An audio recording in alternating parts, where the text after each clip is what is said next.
ವೀಕ್ಷಕರೇ ಹೇಗಿದ್ದೀರಾ? ಎಲ್ಲರೂ ಕೂಡ ನಮಸ್ಕಾರ. ಸ್ನೇಹಿತರೆ, ಪೆಹಲ್ಗಾಮ್ ದಾಳಿಗೆ ಸಂಬಂಧಪಟ್ಟ ಹಾಗೆ ಎಲ್ಲ ವಿಚಾರಣೆಗಳು ಕೂಡ ತುಂಬ ಜೋರಾಗಿ ನಡೀತಾ ಇವೆ. ಈ ಮಧ್ಯೆ ಇಡೀ ದೇಶವೇ ಬಿಚ್ಚು ಬಿಡುವ ಸಂಗತಿಯೊಂದು ಹೊರಬಿದ್ದಿದೆ. ದೇಶದ ಹೊರಗಿರುವ ಶತ್ರುಗಳಿಗಿಂತ ದೇಶದ ಒಳಗಿರುವ ಶತ್ರುಗಳ ಸಂಖ್ಯೆ ತುಂಬಾನೇ ಹೆಚ್ಚಾಗ್ತಾ ಇದೆ. ಈ ಉಂಡ ಮನೆಗೆ ದ್ರೋಹ ಬಗೆಯುವಂತಹ ಕೆಲ ಜೀವಿಗಳ ಸಂಖ್ಯೆ ತುಂಬಾನೇ ಹೆಚ್ಚಾಗಿದೆ. ಇದೀಗ ದೇಶದ ಒಳಗಿರುವ ಶತ್ರುವಿನ ಬಗ್ಗೆ ಒಂದಿಷ್ಟು ಮಾಹಿತಿ ಸಿಕ್ಕಿದೆ.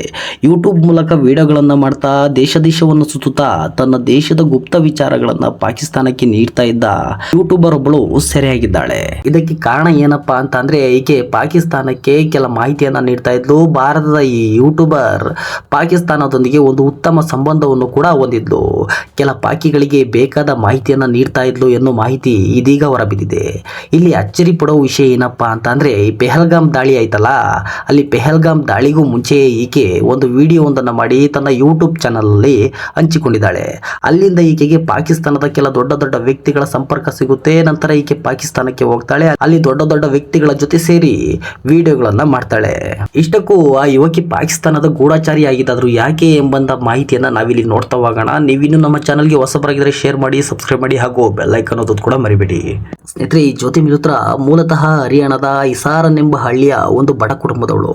ತಂದೆ ತಾಯಿ ಡಿವೋರ್ಸ್ ಪಡೆದುಕೊಂಡ ಕಾರಣ ತಂದೆಯೊಂದಿಗೆ ಬೆಳೀತಾ ಇದ್ದ ಈಕೆಯ ಜೀವನ ಇದ್ದಕ್ಕಿದ್ದ ಹಾಗೆ ಬದಲಾಗುತ್ತೆ.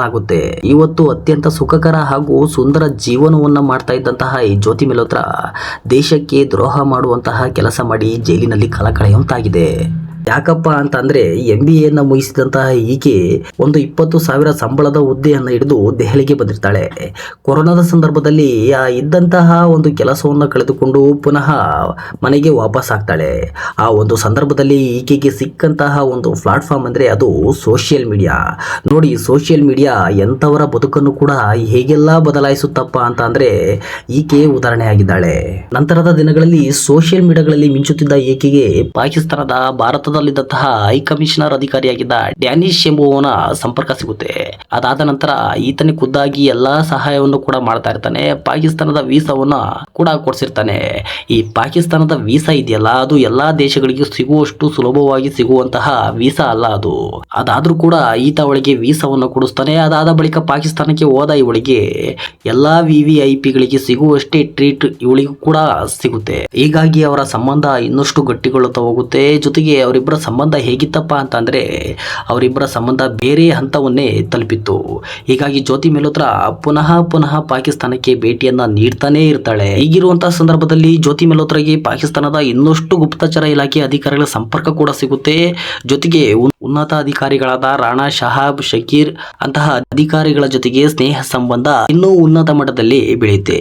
ಈ ಒಂದು ಹಿನ್ನೆಲೆಯಲ್ಲೇ ಪಾಕಿಸ್ತಾನದ ಅಧಿಕಾರಿಗಳು ಕೂಡ ಜ್ಯೋತಿ ಮಿಲೋತ್ರಾಗೆ ಹಣದ ಆಸೆಯನ್ನ ತೋರಿಸಿ ಭಾರತದ ವಿರುದ್ಧ ಗೂಢಾಚಾರಿ ಕೆಲಸವನ್ನು ಮಾಡುವಂತೆ ಮನವನ್ನ ಒಲಿಸಿ ಗೂಢಾಚಾರಿ ಕೆಲಸವನ್ನ ಮಾಡುವುದಕ್ಕೆ ಬೇಕಾದಂತಹ ಅಭ್ಯಾಸವನ್ನು ಕೂಡ ಆಕೆಗೆ ಮಾಡಿಸಿರ್ತಾರೆ. ಇದಾದ ಬಳಿಕ ಆಕೆ ಮಾಡುವಂತಹ ಕೆಲಸ ಪ್ರಮುಖವಾಗಿ ಈಕೆ ಭಾರತದ ಕೆಲವೊಂದಿಷ್ಟು ನಿಗೂಢ ಮಾಹಿತಿಗಳು, ಜೊತೆಗೆ ಪ್ರವಾಸಿ ತಾಣಗಳು, ಅಲ್ಲಿ ಎಷ್ಟರ ಮಟ್ಟಿಗೆ ಭದ್ರತೆ ಇದೆ, ಎಷ್ಟೆಲ್ಲ ಜನರು ಬರ್ತಾರೆ, ಯಾವ ಸಮಯಕ್ಕೆ ಬರ್ತಾರೆ, ಇಂತಹ ಮಾಹಿತಿಗಳ ಜೊತೆಗೆ ಭದ್ರತಾ ಪಡೆಗಳಿಗೆ ಸಂಬಂಧಪಟ್ಟ ಮಾಹಿತಿಯನ್ನೆಲ್ಲ ಪಡೆದುಕೊಳ್ಳುವ ರೀತಿಯಲ್ಲಿ ಈಕೆಯನ್ನ ಟ್ರೈನ್ ಅಪ್ ಅನ್ನ ಮಾಡಲಾಗಿರುತ್ತೆ.